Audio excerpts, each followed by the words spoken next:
GK education channel पर आपका स्वागत है। आज हम राजस्थान के राठौड़ वंश व इसके प्रतापी शासक हैं कौन कौन हुए उनके बारे में डिटेल से पढ़ेंगे।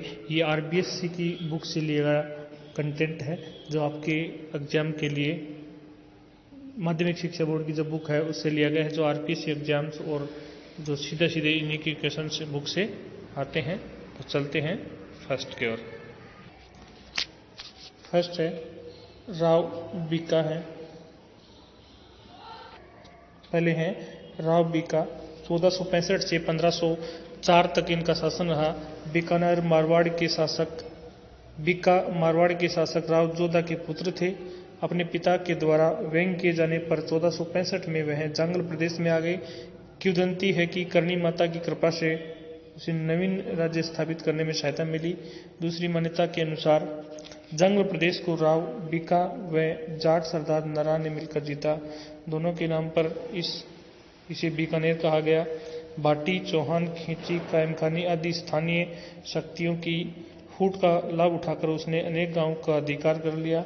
पुगल के राव शेखा की पुत्री से विवाह कर उसने अपनी स्थिति को मजबूत किया। 1488 ईस्वी में उसने बीकानेर की स्थापना की आखातीज के दिन और राठौड़ सत्ता का दूसरा केंद्र बनाया। इसने देशनोक में करणी माता के मूल मंदिर का निर्माण करवाया। नेक्स्ट अगले शासक हैं प्रतापी शासक राव लूणकरण राव बीका का छोटा पुत्र था। इसने नागौर के शासक मोहम्मद खां को हराया। 1526 में ढौसी के युद्ध में नारनौल के नवाब हबीब मीरा से लड़ता हुआ मारा गया। बिट्टू सूजा ने अपने ग्रंथ राव जेतसिरो छंद में इसे कलयुग का कर्ण कहा गया। तो राजस्थान में कलयुग का कर्ण कौन है?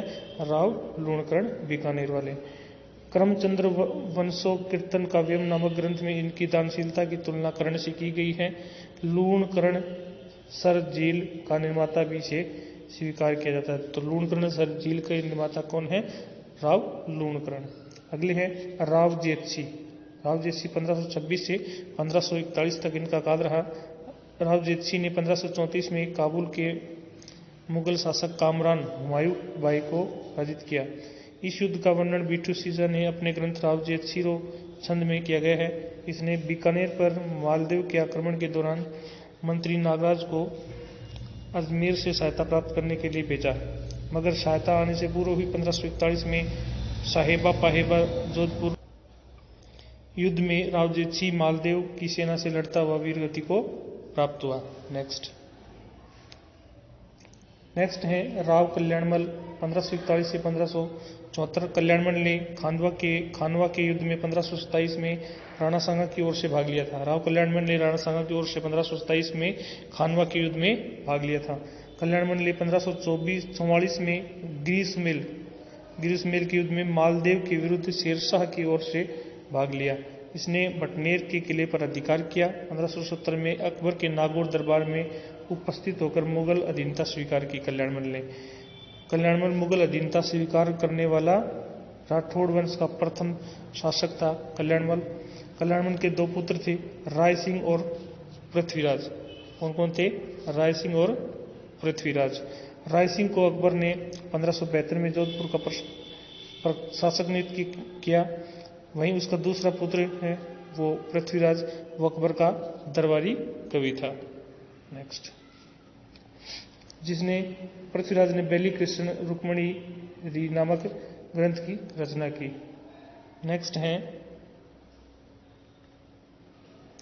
राय सिंह 1574 से 1612 ईस्वी का काल रहा। यह 1570 ईस्वी के अकबर के नागौर दरबार के समय मुगल सेना में सम्मिलित हुआ। इसने अकबर के गुजरात अभियान व कंधार अभियान में अपनी वीरता दिखाई। अकबर ने 1572 में इसे जोधपुर का प्रशासक नियुक्त किया। 1574 में राय सिंह महाराजा धीराज की उपाधि के साथ बीकानेर का शासक बना। राय सिंह ने बीकानेर के जूनागढ़ दुर्ग का निर्माण करवाया तथा किले के दरवाजे पर जयमल और फत्ता की पाषाण वाली मूर्तियां लगवाई। किले के भीतर इसने एक प्रशस्ति लिखवाई जिसे राय सिंह प्रशस्ति कहा जाता है। इसके समय में भीषण अकाल पड़ा, जिससे निपटने हेतु बहुत धन खर्च किया। मुंशी देवी प्रसाद ने इसे राजपुताने का कर्ण कहा। तो राजपुताने का कर्ण कौन है? राव राय सिंह को राजपुताने का कर्ण कहा। किसने कहा? मुंशी देवी प्रसाद ने कहा। नेक्स्ट,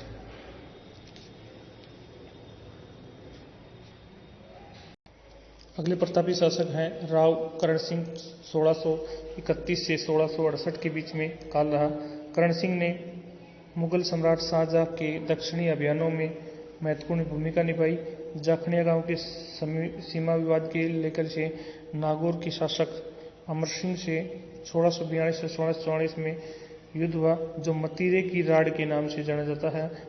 मुगल उत्तराधिकारी युद्ध के समय करण सिंह तटस्थ रहा, मगर युद्ध में औरंगजेब का पलड़ा भारी देखकर अपने पुत्र पदम सिंह व केसरी सिंह को औरंगजेब की सहायतार्थ भेजा। औरंगजेब के शासक बनने के उपरांत उसकी सेवा में चला गया। चिंतामणि भट्ट के ग्रंथ सुख सप्तमी करण सिंह को जंगल तरबाज से कहा है। तो जंगल तरबाज से किसे कहा है? राव करण सिंह को। करण सिंह ने साहित्य कल्पद्रुम और उसके दरबारी विद्वान गंगानंद मैथिन ने कर्णभूषण और काव्य डाकिनी नामक ग्रंथों की रचना की है। तो ये था आज के बीकानेर का राठौड़ वंश, जिसके अंदर बीकानेर के जो प्रतापी शासक हैं उनके बारे में हमने डिटेल से पढ़ा। और ये एक ऑथेंटिक बुक के सोर्स हैं, और आरबीसी जो संस्कृति 10वीं क्लास की होती है उससे लिए गए पॉइंट है। तो ये निश्चित रूप से एग्जाम में आने वाले क्वेश्चन है। तो वीडियो को लाइक नहीं किया तो लाइक जरूर करें।